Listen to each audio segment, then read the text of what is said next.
Ang sa ingon Kristo, tulisan, kawatan. Sa Matthew 21, verse 38, to sa daotan nga mga mag-uuma.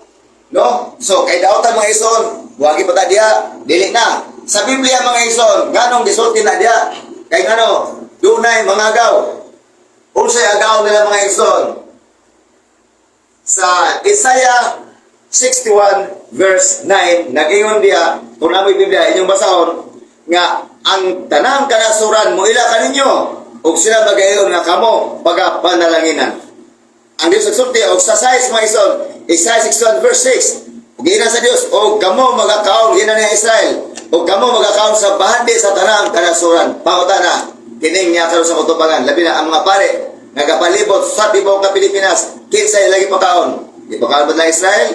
Kung sa iyo sa Diyos, Isaiah 61 verse 6, o kamo magakaon sa badi sa tanang kanasuran. Badi pinriyat labi niya, doon na kayo obligasyon sa katawan sa Diyos ng Israel. Muna ay gilatit. Kaya nga naman, sa diya nga maghatag ka mga isun, o panalangin nila tumbasan sa Diyos. Sumala sa Genesis 12 verse 3. Ang magapanalangin ka mo, inani sa Abraham, pagkapanalangin ko sa kumusta ang sa atong panalangin gihatag. So niya na mga ison, kaya balo ko, daghan mga ison ang wala katuman, niya nang pagsulti sa Dios bisan pa ni ubang mga pundok sa tibuok nga Pilipinas. Kaya gano, giambak nila sa laing nga lugar nasod o pagtulungan ang ilahang nga mga blessing nga dawat, mga halad o mga limos. Si San Pablo sa Acts 24 verse 17, sulod sa daghang katuigan sa iya nga pagministeryo, misaka sa Jerusalem o mihatag dito sa iyang limos o halad. Kumusta din niya akong katubangan karon nga akong pinangga nga amigo nga higala sa Ebreo Tlamian. Bilang Katoliko, asan lang iambak ang panangin? Tuwa nila gidala sa Roma.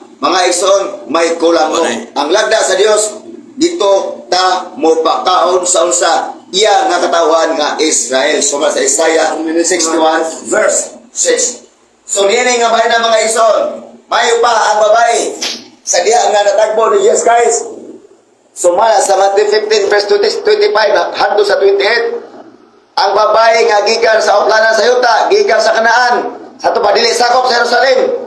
O si Jesus Christ, iyang apostoles, nagalakaw sila. Naninggit ang babae, Ginoo, tabangi ako nga nakaluhi, kanagsakit siya. Unya, si Jesus Christ, wala sa agad sa karong higay na paningit sa Ginoo, anak ni David. Kalili ako anak, og miduol siya, og bisimba kang Jesus Christ. Og miyon si Jesus Christ, dili maayo nga pagakwaon ang tinapay o gihatag sa iro. O nasabtan sa way nga siya ipasabot kay gikan sa utanan sa yuta, gikan sa kanan nga dili sa hanon. Apan ang babae, nagpatas ba niya ang babae? Tinuod ka na Ginoo, ang babae nagpaubos. Tinuod ka na Ginoo. Apan ang mga iro magakaon sa mumho nga nangahulog gikan sa lamisa. So niya na unta mga ison, mo ihatag nga kita. Dili dayta mga ison labaw nila. Si Kristo kasulti mga iro. O daghang salamat mga ison sa inyong nga pagpanaw nini nga kagabiyo.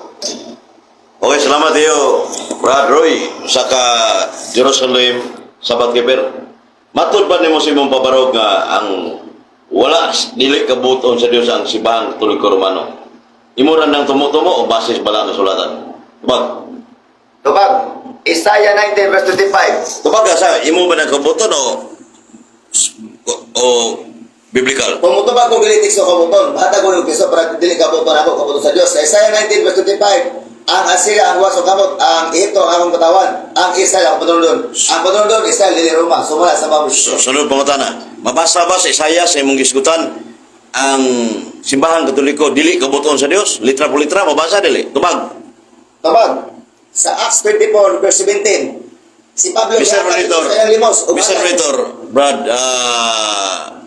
Periyong, kaya mo sa monitor ron, sa ikaduhang nila tugi, sa lain sa kontra. Sa ito ba, di ka, ang imong pangutana, wa ko mangutana sa bagong tugon, Old Testament sa Isaias, nga ingon ka nga, wala, dili kabuton sa Diyos ang Simbahan Katoliko Romano. Nyawa ka, i-divert ka sa bagong tugon. Di ba, kanang pag-divert mo, nagpasabot ay katubag sa kanang tugon? Tubag. Hatag sa bersikulo sa 2 Timoteo 3:6, Timok sa tag ito ka sa Dios, bisay asa ko yan mo kay ang Dios katuga anak. So mala sa Acts 24 verse 17, si Pablo misaka sa Jerusalem ug mihatag og limos halad kamo asa mo gatag. Karon, Mo na kabuton sa Dios. So, pangutana. Sa to pa, wa kay verbatim litra po litra sa sulat sa Biblia si Muntima. Di ba? Wala kay mabasa yun. Di ba mo na pag kanya no, dili wala man mo hatag dia. Dito mo na hatag sa Roma. Di man mo kanina na klaro man na. Kaya kung hatag mo sa Israel, dili na mo na pupuntahan So, pangutana. sa Roma. Asa may tuhuan ang mabasa sa Biblia o dili mabasa? Ibasa ko na kasi Bible Dili ba sa ang Jerusalem. pangutana? Asa may atong tuhuan ang mabasa sa Biblia o dili mabasa? Kana Tuwa. mabasa. Ha?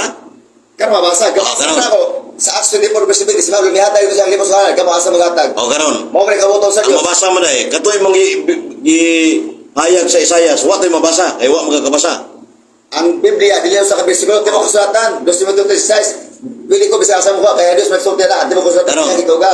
Musa sa Premise ako, Santiago 1:20 City, nga ang putli nga reliyon nagatiman sa mga Yuda, mga balo, nitabang sa mga kinaginanglan. Mao man simbahan Katoliko Romano.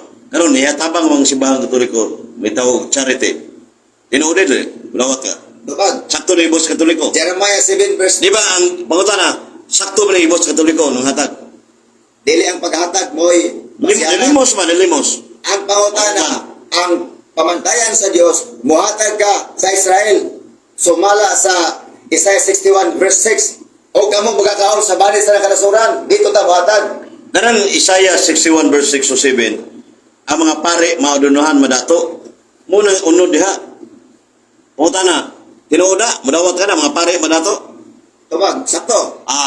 No. Pero ang ang subak-subak. isa ang inang Israel. Mga anong kasubak-subak mo na kas mga pare nga, sakto mo na yun. Israel maginan.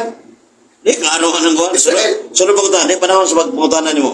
Pangutana, karon, kay dili man kababuton sa Dios ang Roman Catholic Church. 1 minute lang. Diin man ni gikutlo nimo sa imorang tumo-tumo nga pamahayag o nagoy mabasa kay wa mo kay makahatag na. Sa mga referensya kadi mo mabasa sa Biblia mo nimo. Tubag. Nihatag ang kolusyon. Matubag sa ako. Matubag mo din basa. Basahon na ito kung di mabasa. Genesis 17 verse 19. Niyon ang Diyos. Si Isaac o si Sarah, mga anak, ubusak ang laki, panganagan na ubusak. Budiya kaya pagkatukol ko, ang wala katapusan, pakisaad. Diya, kisaad sa Diyos, iyang katawan. Nga mao, ang iyang katawan. Kanang Genesis 17 verse 19. Diha na ang Roman Catholic Church na. Kay gisgutan mo dili kubuton sa Dios. Tubag. Gitagaan taglinya, kung nasa sulbay, diha, nga kaliwatan. Kay naada ang wala katapusan, pakisaad, wala kisaad sa ubang nasod. Niya kana sa to pa. Time na time. Ano yung oras na. Sige, salamat Mr. Moderator niya. Isisunod Ako hayag pila 5 minutes? O, Brad, pila ka minuto? 3 minutes ba? Rera? O,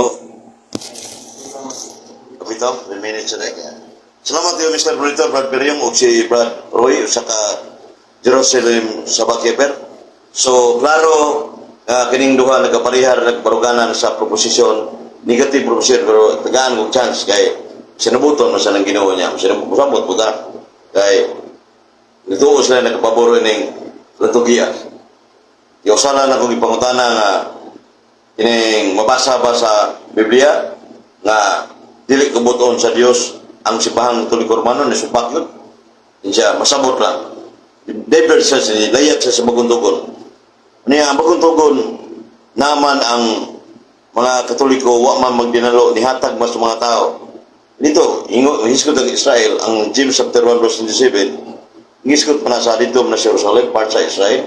Sa ito manay natabangan ang simbahang Katoliko Romano. So, klaro nga, kabuton sa Diyos ang nasa Iglesia Katolika Romana.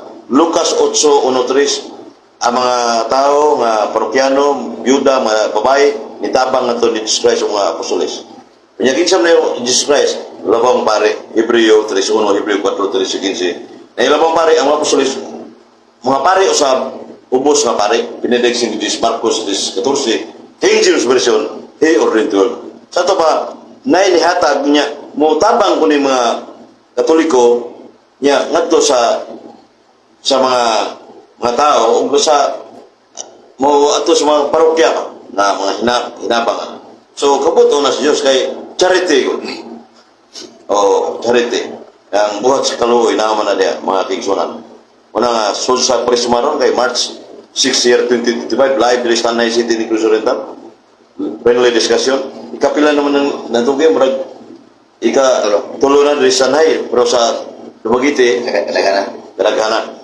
So muna ang ipabarog sa itong pinanggang katpang Brad Roy, kuwada, personal opinion na ito niya, interpretation kay si Apostol Pedro sa 2 Pedro 3:15-16, 2 Pedro 19:20, ano na personal nga panabot nga ipahayag siya, ibasag Biblia, iya ang interpretation. Pero logically speaking, Protestants should not quote the Bible as authoritative. 1000 sa Catechism of the Catholic Church, the authentic interpreter of the Word of God has been entrusted solely to the Magisterium of and the College of the Bishop. Ang simbahang Katoliko Romano ra, muna nga, kanang tibok kasulatan may kutlo sa 2:36, sinuwat ang San Pablo nga usa ka pare na San Pablo, Roman 15:16. So, dahil napita, mga kaigsyon na itong ipahayag, after sa oras. 3 minutes. Okay, di ka salamat Mr. Professor sa imong panahon kita sa tulog na to. Oo. Akong pangutan na Brother Ibrahim de la Piña, kung kamo ang kitagaan sa Diyos o ka authority kay mo magidilay nga kamo gyud kay dili mo natuod yung nga nga kanang ako yung patuod nga ako ra tumo. Kanang ingon dia sa Isaiah 61 verse 9 nga ina niya ang Israel o ang tanang kanasuran mo ila kaninyo o sila may yung kamo kipanalinginan o kamo magkakaon sa bande sa tanang kanasuran. Wala na. Inyo ba ning gihimo? Magkipakaon sila wala? Diba? Pagkaon ng mga tao, matupad ni Jesus Christ ang pagkaon sa inyong ubos na lagan na sama na ni Kuang ka din Kristo ni hatag ka din Kristo. Yung kanang Isaiah 61 verse 6 nga ang mga pare madato mahayahay niya. May contextual statement niya na Sunday nga diya sa Isaiah. Ikaw ang pautan na. Niyang kung sakto na. Ikaw ang pautan na. Pero ang tubag, Matod pa rin mo, ginahimo niyo ginasunod. Kung inyo yung ginasunod, si Pablo sa Acts 24 verse 17, may saka sa Jerusalem, umihatag dito, gimo sunghalan. Asa mo naghatag halan. Sa Roma o sa Jerusalem, tubagay pamutot. mga tao kung may hatagan na stubit 12:79, matag limos, tabang, hinabang, biblical pulong na sa Ginoo. Yan kanyang pulong sa Diyos, Biblia, ihapnig ni sa Iglesia Katolika Romana. Ato Roma, nasa ipadala dito Roma. O nasa sa Diocesa, mga parokyano. Okay, sunod ka pautan na. Sunod nyo ito ba? Kanang gingon diya sa John 10 verse 1, nga ang dili mo agi sa pulos kanyo, ang muambak, mulayat o kaya yan ang tulisan kawatan. Ako pautan na. Asa ninyo gilayat, giambak ang inyong mga ikapul o mga limos o mga halal. Ang kanang ho, igapulo, dili man na compulsory ang 10% sa Malakias 3:10. Ang gipamugatan sa New Testament, panahon ni Cristo, 11% na. 11%. Nasa 2 Corinto 8:13-14 na depende na sa agad kung nakay hayang-hay ka, rangarang ka, makatakag na ko. So, 11% na. Ang official Mr. Moderator, wala na natubag ako sentro ako na. Kaya ako na, asa niya giambak gilayat ang iyang mga halal o mga limos dito ba sa Israel o wala na ginagawa. Sumala sa Biblia, si John o si Pablo sa buhat 24 verse 17. Misaka man sa Jerusalem o gnatag sa limos o halal. Akong punta, inyo nang gimo, wala. Gimo, lagi kay, anong tulisan kawatan suma sa John 1. Paminaw, ang headquarter sa Roman Catholic Church, John 1:11, madawat ang Skripto sa Jerusalem, extended from buhat 23:11. Sa Roma na, may tumang sa tubapa dito, buhatag dito. Gibalhin lugway naman. Jerusalem na ito, gimulugway mo dito. Dito ihatag. Okay, sa Matthew 2:5, si Kristo asa maray sa Roma, sa Israel. Sa Simbahan Katoliko, Universal Tibok Kalibutan, ang headquarter sa Vatican. Wala gyud dito pag Kung sa man, gusto mo katanan no? sa Matthew 2:6, si Kristo gahari sa Jerusalem, wala sa Roma. Matthew 2:6, dito sa Bethlehem na natawa siya, part sa Israel. Wala na oras na. O niya, muna diha. Sa Roma, nag-i-extend mo dito ang mga Simbahan Katoliko Romano. Gikan sa Roma, ikailap sa mga kalibutan. Sorry batal. 3 minutes up. Ako yun na. Ay ikaw na. 3 minutes up. 3 minutes, ha? Okay. Time na. Salamat iyo, Mr. Monitor. O niya, Brad, Roy, katulong mong debate sa Radyo Kusada Sanhay. Salamatan sa Rode sa tigimala sa UI Abriguan. Radyo Kusada Sanhay. Murag karang mo nakabalik sa gikan sa Megito 2024. Nagbalik may diskusyon si Brad Perry yung dito sa Boulevard Sanhay. Ya, butang ligno ni si Brad Rudy. So sa akong isip at negative side nga magguba sa ipahayag ni sa atong pinanggang atbang. So ako kung aninaw ang tema topic nga yang isin sa iyong pabarog ang Simbahang Katoliko nihatag ba yun dito sa Israel. Ang hanay sa Simbahang Katoliko, ang headquarters ng Catholic Church extended to Roma. Kaya si Kristo nagtukod sa Iglesia, Mateo 16:18, ang Iglesia mo ng Iglesia Katolika, Lucas 4:14, buhat 9:21, Iglesia Katolis, gilugay nga to sa Roma, buhat 23:11. So, ito pa, ang kanang archdiocese o parokya, muhatag sila ngadto sa Roma na, sa ng successor ni St. Peter. Unang sa tubaw sa Pedro man, si Pope Francis karon 2025 pero March 6. Yang may katalagban sa laing mga lugar kalibutan ang Simbahang Katoliko muhatag sana ngadto sa mopadala sa nakinapang sa mga katalagban sa ubang nasod nga. Bisag dili Katoliko motambang si Pope Francis ang Simbahang Katoliko. Alang sa mga kunam na sa Biblia nga muhatag na charity na sa James 1:26-27 o sa 3 John 7:8. Tabangan ta sila. 3 John 7:8. Sila pagsangyo silang Ebanghelyo kamaturan. Tabangan ta sila. O, sa dili magtotoo. Dili kayo magtotoo kani. O bang gini nga mga pare ingon ay tabangin na kadi na pare Katoliko lain magtotoo pero uban mga pare mo hangop mo tabang sa kuan kay managsuo mo ta sa pagtuo Mateo 23:8 sa nagnanantay ka sa doktrina, pagtulunan, diskusyon. Hindi lang. Salamat o mayong gabi. Sa Okay, 10 minutes, no? 10 minutes, no? 10 minutes. Okay, salamat, mga Ixon, o may galang po sa iyong pagsuway primitis, ato ang sa programa, o sa ako masahid, bilang nagpabarog. Sa tulog kami ng to, kanong may pabarog ko nila mga Ixon, doon may bukat o undang ang ebidensya.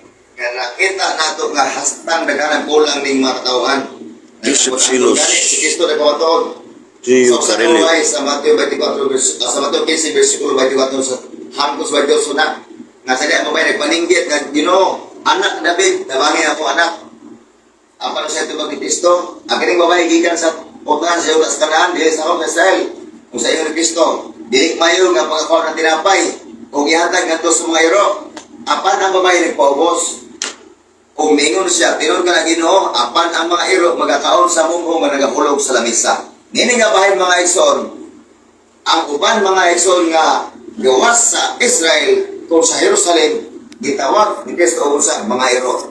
Apan, makasubo mga Ixon, kahit sa karon nga kapanahonan, kining iro gusto na magigbulikod sa lamisa. Mao na ginir nga, mao na may kami na ang kabaturan.